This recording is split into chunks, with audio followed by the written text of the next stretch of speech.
Bonjour tout le monde, je me retrouve au cœur du parc Disneyland car aujourd'hui, pour une édition spéciale de Sneak Peek, j'ai voulu vous amener avec moi pour découvrir ensemble tout ce qui se passe pendant la fermeture temporaire ici à Disneyland Paris. Il paraît qu'il y a plein de choses à voir, donc c'est parti!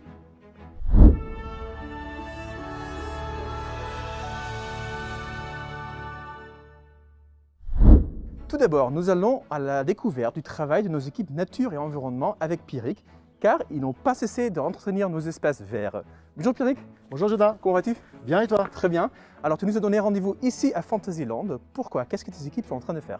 Alors effectivement, nous préparons donc la réouverture du site et nous allons mettre les fleurs estivales sur tout Fantasyland. Donc ce sont plus de 800 000 fleurs qui sont mises sur le site. Et sur Fantasyland, donc sur cet été, nous allons planter sur tout le site environ 300 000 fleurs rien que pour l'été. Ça fait beaucoup de fleurs ça. C'est énorme et oui, effectivement, nos jardiniers n'ont pas arrêté de travailler parce que la nature continue à avancer et à pousser et on se doit d'entretenir tous nos massifs de fleurs. Alors nous avons entre 3 et 4 semaines de rotation de fleurs, c'est toute une logistique à mettre en place. Et tu sais que je me suis jamais rendu compte qu'il y a les taupières ici au niveau de It's a Small World, non. Vraiment, j'ai jamais fait attention. Il faut faire l'attraction pour vraiment les voir. Walt était un amoureux de la nature et il y avait toujours des animaux dans ses films. Et sur Fantasyland, il y a toujours eu des taupières. Et donc l'art taupière est ici à Disneyland Paris. Nous avons une cinquantaine de taupières. Et tu m'as dit que la forme a changé aussi. Alors, on s'est inspiré de ce que l'on retrouve vraiment dans l'attraction. Et là, ça va vraiment être intéressant pour les visiteurs puisqu'on va retrouver vraiment ces animaux-là dans leur position dans l'attraction. Ça prend combien de temps pour le tailler? Une taupière comme celle-là, ensuite je mets une demi-heure. Et vous les faites combien de fois à l'année? Les taupières, on les taille 2 fois par an. D'accord. Donc à la mi-juin et vers fin septembre. Merci Pierrick pour ton accueil. Je pense que tes équipes ont hâte de voir nos visiteurs et venir à Disneyland Paris. Tout à fait, on a vraiment hâte que nos visiteurs découvrent nos belles fleurs. Et merci à toi pour cette belle présentation. Avec plaisir, à très bientôt. À bientôt.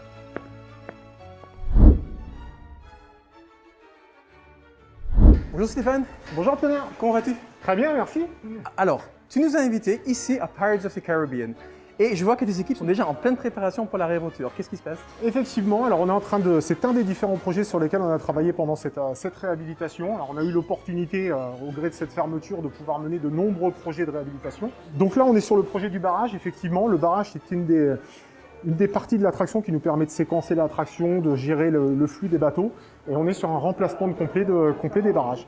Alors je sais que normalement, les réhabilitations et les projets se planifient des mois à l'avance. Aujourd'hui, nous sommes dans une période de fermeture temporaire. Est-ce que vous avez quand même pu profiter de cette fermeture pour avancer les projets et les travaux?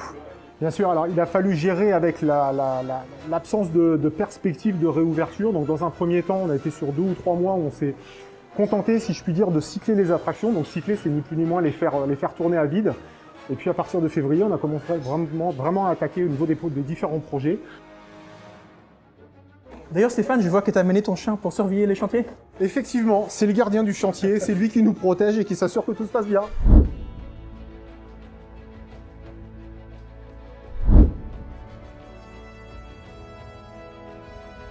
Stéphane, nous sommes partis dans une galaxie lointaine, très lointaine, ici à Star Wars Hyperspace Mountain. Et je vois que les équipes travaillent dur aussi pour préparer l'attraction pour notre réouverture. Qu'effectivement, Jonah, on est sur Hyperspace Mountain, sur un des tout derniers projets à finaliser pour être prêt pour la réouverture. Donc, il s'agit en l'occurrence derrière moi des techniciens qui travaillent sur le remplacement des motorisations du lift B. On est en train de remplacer l'ensemble des 22 groupes de motorisation en termes d'évolution technologique pour repartir pour des années et des années. Et ça, c'est un projet qui prend à peu près combien de temps? Alors là, on est sur une réalisation de l'ordre de 2 semaines, sachant que ça a nécessité dès le début du projet un certain nombre d'études pour faire évoluer les motorisations. Donc c'est un travail collaboratif avec nos équipes d'ingénieurs pour dimensionner l'ensemble des motorisations, des fixations. Et de notre côté, maintenance attraction, les techniciens s'occupent de la mise en œuvre et de l'installation des moteurs. Et un tel projet implique combien de techniciens? On va finir à cette fin de semaine le projet. On est depuis 1 semaine et demie. On était de l'ordre moyen de 6 techniciens chaque jour sur le projet.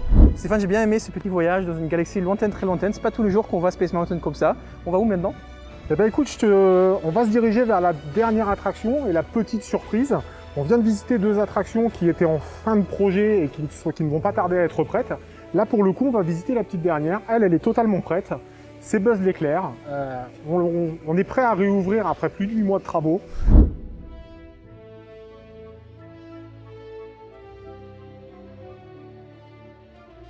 Bah, effectivement, on vient de faire le tour là, Stéphane. Les couleurs sont époustouflantes. Exactement, alors c'est un travail qui a duré plus de 8 mois, qui a impliqué énormément d'équipes, énormément de métiers. Effectivement, alors un rendu assez sympa, vraiment quelque chose d'extraordinaire, qui est lié à la peinture Blacklight. Alors en fait, la peinture Blacklight, la logique, c'est d'avoir des peintres d'un côté qui ont une vraie spécificité, une vraie technicité, avec une peinture très particulière qui a cette capacité à ressortir en éclairage Blacklight, et puis de l'autre côté, la technologie des projecteurs qui ont été installés par les techniciens chauds. Nous traversons en ce moment une période particulière. Qu'est-ce qui motive tes équipes? Très clairement, la perspective de la réouverture. Ça fait maintenant plusieurs mois qu'on est fermé. On a à la fois travaillé à maintenir les attractions, on a, dans un second temps, comme je te le disais tout à l'heure, travaillé à améliorer les attractions et essayer de tirer le maximum de bénéfices de cette période. L'objectif maintenant, c'est vraiment de tirer les fruits de tout ça, d'avoir l'opportunité de voir nos guests revenir, de les faire profiter au maximum de tout le travail qu'on a accompli. Merci de m'avoir suivi pour ce tour du parc Disneyland. Nous avons hâte de vous accueillir à nouveau à partir du 17 juin. À très bientôt pour de nouvelles aventures.